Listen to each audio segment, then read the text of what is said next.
فكرة مراكب الشمس هي فكرة فنان تشكيلي وابن الصعيد وابن محافظة المنيا، الفنان التشكيلي إسماعيل أبو بكر، والمخرج والمصور التلفزيوني.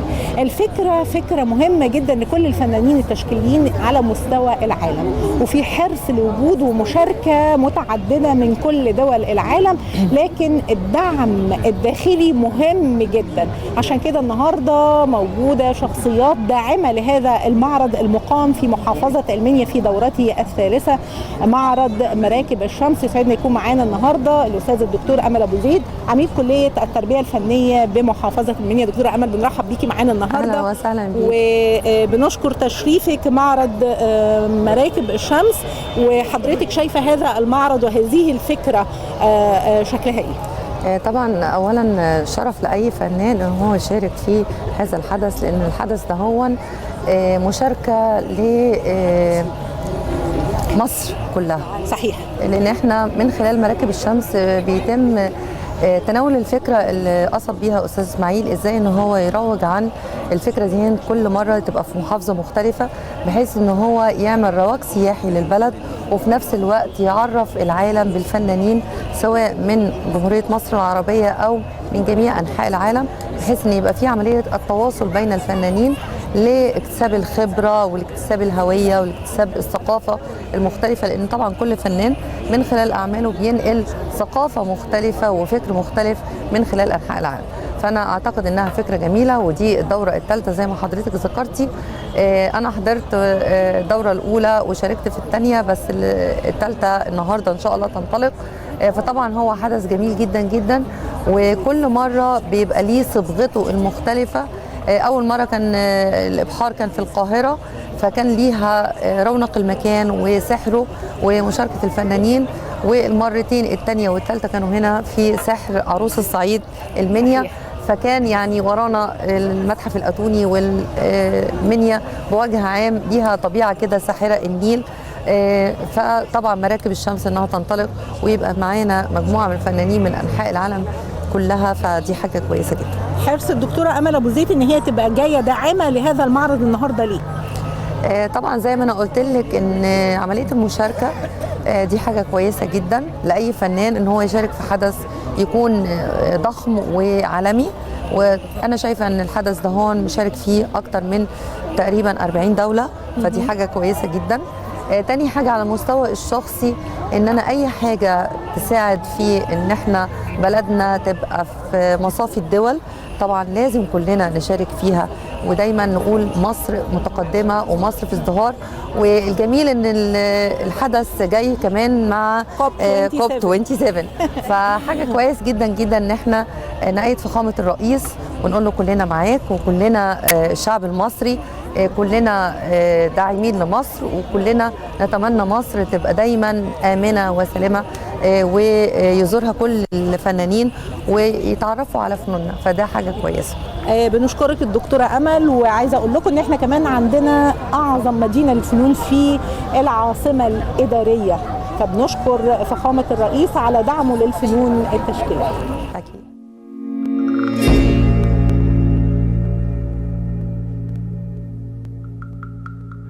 ولأن الفن لا صوت له، ولكن تبقى الأعمال خالدة بعظمة الشخصيات. رحل عنا بالجسد، ولكن ما زالت أعماله باقية وما زالت مسيرته مستمرة من خلال ابنته الفنانة الدكتورة غدير. النهارده بنتكلم على الأستاذ الدكتور جمال فوزي، رئيس قسم النحت بكلية الفنون الجميلة سابقا رحمة الله عليه.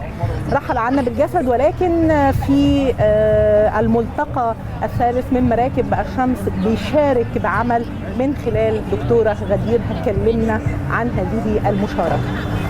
سعيدة بمشاركته جدا، وإن كان مش موجود معانا، لو كان موجود معانا كان هيبقى سعيد وفخور جدا بوجوده وبمشاركته. رحمة الله عليه، ربنا يرحمه يا رب، الله يرحمه، ويجعل كل اللي علمه لتلامذته في ميزان حسناته يا رب إن شاء الله. كلنا اتعلمنا من الدكتور جمال فوزي الله يرحمه، حتى أنا بالرغم من اختلاف المجال لكن اتعلمت منه الكثير والكثير، ويا رب ربنا يجعله في ميزان حسناته يا رب إن شاء الله. مشاركين مشاركين بعملين، الإنسان وعلامة الاستفهام. بيعرض التمثال ده قد ايه الانسان حتى لو معتقد ان هو الكفه بتاعته طبه، لكن ما زالت الحياه كلها علامه استفهام بالنسبه له، فهي يعني عاليه وساميه هو مش قادر عليها. الحاجه الثانيه العمل الثاني الرحم، وده بيصور جسد المراه، لكن في انتفاخ جامد قوي من تحت في الجزء بتاع الرحم، لان هي مصدر الحياه وهي مصدر الامومه، والكون كله بيجي من خلال هذا المصدر. فان شاء الله الاعمال تعجبكم باذن الله، ويا رب دايما موفقين، وان شاء الله نشارك تاني وتاني وتاني ان شاء الله. ان شاء الله ان شاء الله.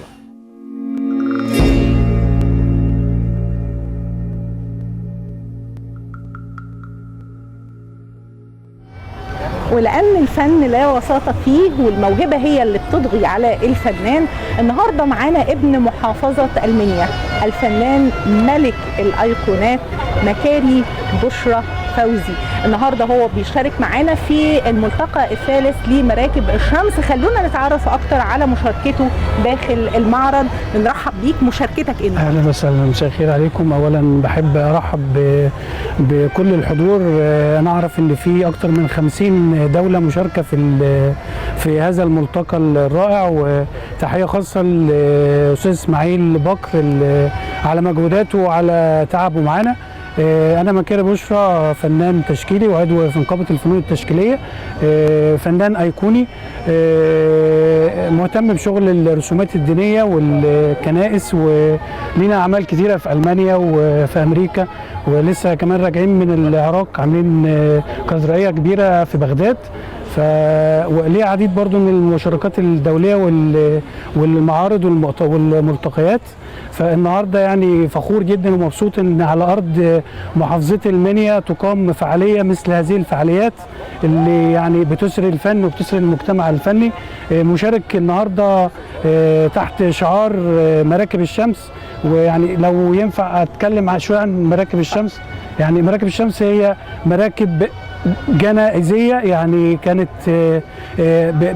بتمثل طقوس ومراسم جنائزيه للملوك. كان الجثه او الجسامين بتتحط على المركب وبيعملوا بقى طقوس المراسم الجنائزيه، فكانت بتمثل في عقيدتهم يعني العبور من الحياه للعالم النور. والمراكب دي يعني ممكن بيعتبروها في علم الاثار هي اكبر اثر عضوي في التاريخ يعني. طيب مشاركتك النهارده كلمنا عن اللوحه بتاعتك. اللوحه بتاعتي يعني اول ما جت الدعوه من الاستاذ اسماعيل فكرت في ايه اللي ممكن يعبر عن فكره الشمس والمراكب ويعبر عننا كصعيد وكمصر عامه وامتداد الخط الفرعوني بتاعنا المصري. رسمت 2 قاعدين على ظهر مركب بيتبادلوا اطراف الحديث ويتكلموا يعني في ظل وجود شمس قويه مغرقه المكان ومغرقه اللوحه. فاللوحه بتعبر يعني فيها سلام وفيها هدوء وتعبر عن جو وطبيعه المكان وطبيعه البيئه يعني. مرحبا بيك في مراكب الشمس الملتقى الثالث، ويمكن زي ما احنا شايفين الفنانين المشاركين.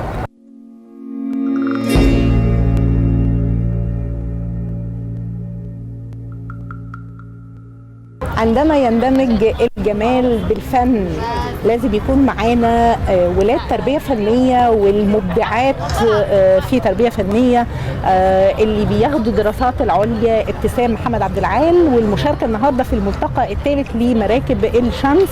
هتكلمنا عن مشاركتها داخل المعرض. ابتسام بنرحب بيكي، مشاركتك النهاردة ايه؟ عاملة عمل فني من قماش الحرير، وبنستخدمها قلم الحرير فيها والوان الحرير، وعامله دمج اللي هو تسيح في اللون الحريري في عمل فني.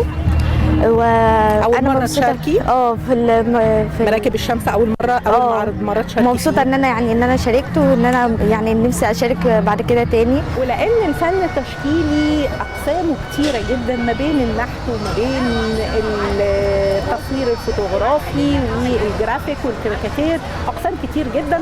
النهارده معانا نوع خاص جدا مشارك في مراكب الشمس في دورته الثالثه من خلال اسلام عبد الرحمن، احدى المشاركات وهي ماجستير في اشغال المعادن.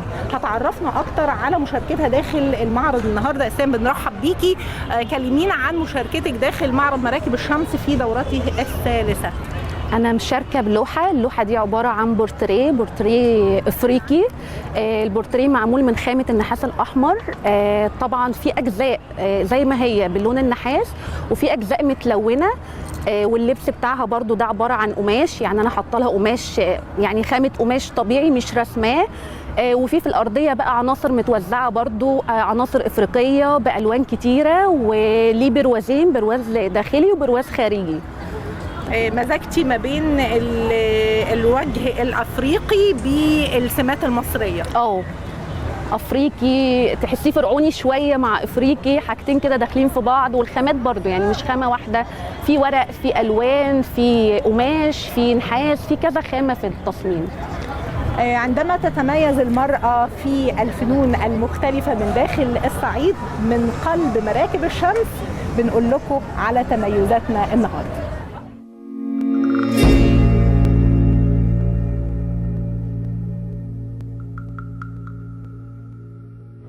عندما تكون هناك موهبة مهما مرت عدد من السنين عليها ولكن تبقى الموهبة باقية. معرض مراكب الشمس في دورته الثالثة نجح أن يجمع شتات الفنانين التشكيليين من سنوات سابقة. النهاردة اسمحوا لنا أن احنا نكون معانا مشاركة داخل معرض مراكب الشمس في دورته الثالثة، هبة الشقيري وقسم النحت. هبة بنرحب بيكي معانا النهاردة. مش هقول انت خريجة كام، لكن هقول مشاركة في المعرض بإيه؟ اتفضلي. أنا فرحانة جدا إني اشتركت في معرض زي ده من أهم المعارض اللي بتتعمل في المنيا. معرض مراكب الشمس من أفضل المعارض اللي بتتعمل في المنيا، وانا كان تارجت عندي اني اوصل اني اشارك في معرض زي ده باي عمل، سواء كان قسمي، انا بحب كل الفنون، سواء كان قسمي او اي فرع تاني. انا بحب كل مجالات الفن، اي حاجه بعرف اشتغل بيها بشتغل، حتى لو كانت خامات من البيئه. يعني مشاركتك النهارده في المعرض بايه؟ انا النهارده مشاركه بعمل نحتي اللي هو قسمي، ولكن انا فرع خزف، لكن بحب برضو كل فروع النحت بتاعتي. بيتكلم عن ايه؟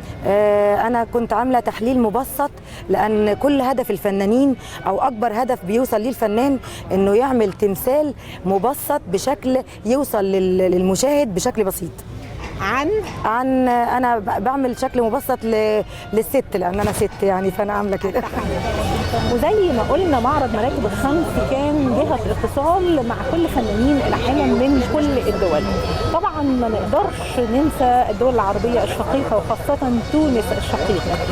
النهارده مش مشاركة فقط بأعمال، ولكن كمان متواجدة معانا الفنانة التشكيلية نسيبة العيادي من نسيبة العيادي من تونس الشقيق. بنرحب بحضرتك معانا، اهلا بيكي في وطنك الثاني مصر وفي بلدك. نقول بقى هنديكي الجنسية المنيوية. اهلا وسهلا، سعيدة جدا اني موجودة بينكم، وسعيدة جدا خاصة اني موجودة في الصعيد، يعني في عروس الصعيد في المنيا.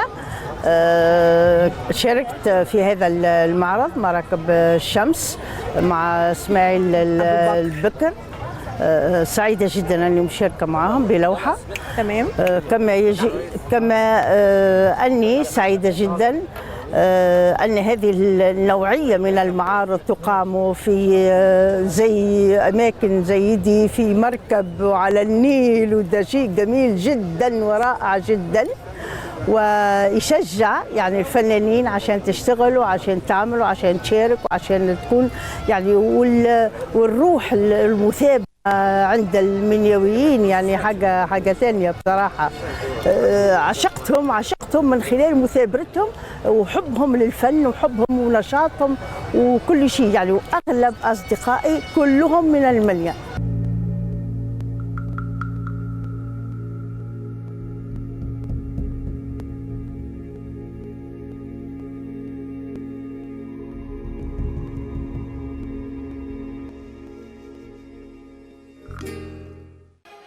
Hello everybody, my name is Stéphane de Boisson. You don't know me yet. I'm director of the 5 art fairs in France, 2 in Paris in the Carrousel du Louvre, 1 in Deauville, La Baule and Biarritz. I'm here just to say congratulations to Ismail and thank you Ismail Baker. First because he came to exhibit in my art fair and his artwork was great, and also about his Sunboat exhibition. Great project and really great fair. So 2 things. First of all, you can go in the Sunboat exhibition when you want. It's really a great project. And of course, you can exhibit on my art fair in Paris or other places. And just for that, ask to Ismail Baker. So congratulations, Ismail Baker, and welcome to all Arabic and Egyptian artists on my art fair. Take care.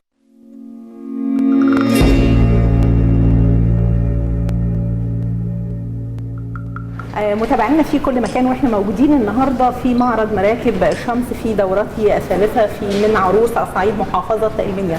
ومن داخل معرض مراكب الشمس يسعدنا يكون معانا النهارده الدكتوره غدير جمال فوزي، استاذ مساعد قسم الرسوم المتحركه بكليه الفنون الجميله محافظه المنيا، واللي مشتركه داخل المعرض النهارده باحد الاعمال. كمان خلونا نستوضح منها واتكلمنا عن الاعمال المشاركه داخل المعرض. اتفضلي يا دكتور. مساء الخير، وفخوره جدا اني بشارك النهارده في معرض الصنبوتس، ودي اول مره اشارك الحقيقه، ومبسوطه جدا بمشاركتي وفخوره بيها.